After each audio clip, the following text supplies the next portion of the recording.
നമസ്കാരം. ഹോർമൂസ് കടലിടുക്കിലടക്കം വാണിജ്യ കപ്പലുകൾക്ക് നേരെ ഉയരുന്ന ഭീഷണിക്കെതിരെ ശക്തമായ നിലപാടെടുത്തിരിക്കുകയാണ് ഭാരതം.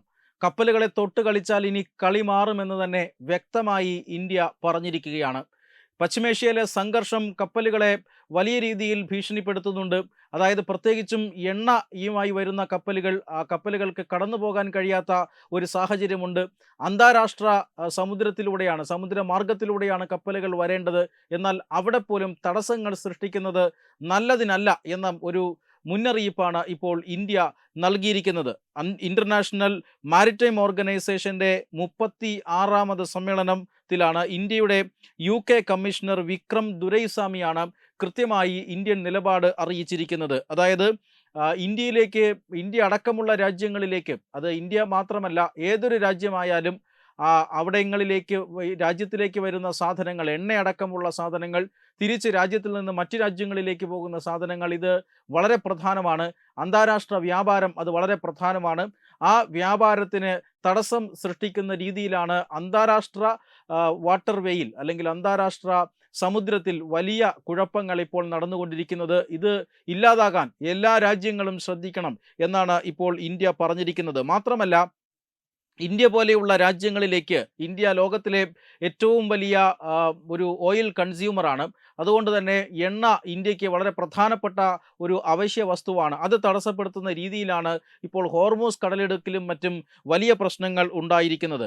മാത്രമല്ല, നാവികർ, അതായത് വാണിജ്യ കപ്പലുകളിലെ ജീവനക്കാർ, ആഗോളതലത്തിൽ ഈ വാണിജ്യ കപ്പലുകളിൽ പണിയെടുക്കുന്നവരിൽ ഏതാണ്ട് 13% ഇന്ത്യക്കാരാണ്. എന്ന് പറഞ്ഞാൽ ഗ്ലോബൽ സീഫറർ സപ്ലൈ എന്ന് പറയുന്ന, അല്ലെങ്കിൽ ഏറ്റവും കൂടുതൽ നാവികരെ ലോകത്തിന് സംഭാവന ചെയ്യുന്നതിൽ 3 രാജ്യങ്ങളിൽ ഒന്നാണ് ഇന്ത്യ. അതുകൊണ്ട് തന്നെ വളരെ പ്രധാനപ്പെട്ട ഒരു മേഖലയാണ്, ഇന്ത്യയെ സംബന്ധിച്ചിടത്തോളം വളരെ പ്രധാനപ്പെട്ട മേഖലയാണ്.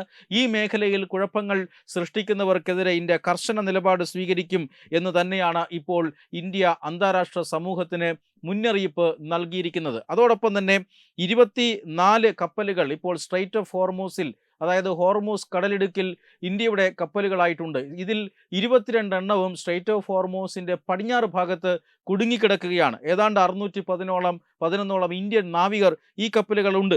2 എണ്ണം ഹോർമൂസ് കടലിടുക്കിൻ്റെ കിഴക്ക് ഭാഗത്ത് കുടുങ്ങിക്കിടക്കുന്നുണ്ട്. 2 കപ്പലുകൾ വളരെ ഈ കഴിഞ്ഞ ദിവസങ്ങളിൽ സുരക്ഷിതമായി ഈ ഹോർമൂസ് കടലിടുക്ക് കടന്നെത്തുകയും ചെയ്തിട്ടുണ്ട്. 2 കപ്പലുകൾ നിറയെ LPG ആയിരുന്നു എന്ന് നമ്മൾ കണ്ടതാണ്. ഇന്ത്യയിൽ LPG ക്ഷാമത്തിൻ്റെ ഒരു തുടക്കം അതുണ്ടായിരുന്നു. അത് ഇല്ലാതാകാൻ വേണ്ടിയിട്ടാണ് ഈ കപ്പലുകൾ അടിയന്തരമായി ഹോർമൂസ് കടലിടുക്ക് കടത്തിവിടേണ്ടി വന്നത്. ഇറാൻ ആണ് ആ മേഖലയിൽ വലിയ ഭീഷണി സൃഷ്ടിച്ചിരിക്കുന്നത്. ഹോർമൂസ് കടലിടുക്ക് ഏതാണ്ട് അടയ്ക്കുന്ന രീതിയിലാണ് ഇറാൻ ഇപ്പോൾ പ്രഖ്യാപനം നടത്തിയിരിക്കുന്നത്.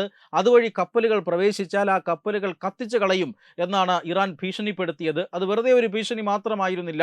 ഹോർമൂസ് കടലിടുക്കിലൂടെ കടന്നുപോകുന്ന കപ്പലുകളെ ലക്ഷ്യം വെച്ച് ഇറാൻ മിസൈൽ വിന്യാസം അടക്കം നടത്തിയിരുന്നു. അതുകൊണ്ട് തന്നെ കപ്പലുകൾ അതുവഴി കടന്നു പോകാൻ കഴിയാത്ത സ്ഥിതി വന്നു.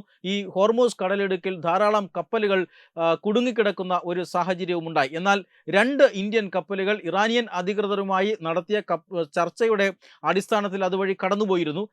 അന്ന് തന്നെ ഇന്ത്യൻ വിദേശകാര്യമന്ത്രി ജയശങ്കർ പറഞ്ഞത്, ഈ 2 ഇന്ത്യൻ കപ്പലുകൾ കടന്നുപോയി എന്ന് വെച്ചിട്ട് പ്രതിസന്ധി ഒഴിഞ്ഞു എന്ന് വിചാരിക്കേണ്ട. ഇന്ത്യൻ കപ്പലുകൾക്കെല്ലാം അങ്ങനെ ഒരു ഇമ്മ്യൂണിറ്റി ഇതുവരെ അവിടെ വന്നിട്ടില്ല. പക്ഷേ 2 കപ്പലുകൾ കടത്തിവിടാനുള്ള ധാരണയായിട്ടുണ്ട്. അതനുസരിച്ച് 2 കപ്പലുകൾ കടത്തിവിട്ടു. ഇനിയും കപ്പലുകൾ കടത്തിവിട്ടാൻ ഇറാനിയൻ അധികൃതരുമായി ചർച്ച ചെയ്യേണ്ട ഒരു സാഹചര്യമുണ്ട്. ഇതിനിടയിൽ ഇറാന്റെ മിസൈൽ ശേഖരം ഹോർമൂസ് കടലിടുക്കിൽ ആക്രമണം നടത്തുക ലക്ഷ്യമാക്കി ഇറാൻ വിന്യസിച്ചിരുന്ന ആ മിസൈലുകൾ തകർത്തു എന്ന് അമേരിക്ക അവകാശവാദം ഉന്നയിച്ചിട്ടുണ്ട്. പക്ഷേ ഇറാന് ഇനിയിപ്പോൾ ഹോർമൂസ് കടലിടുക്കിലൂടെ പോകുന്ന കപ്പലുകളെ ആക്രമിക്കാൻ കഴിയില്ല എന്നാണ് അമേരിക്ക പറയുന്നത്.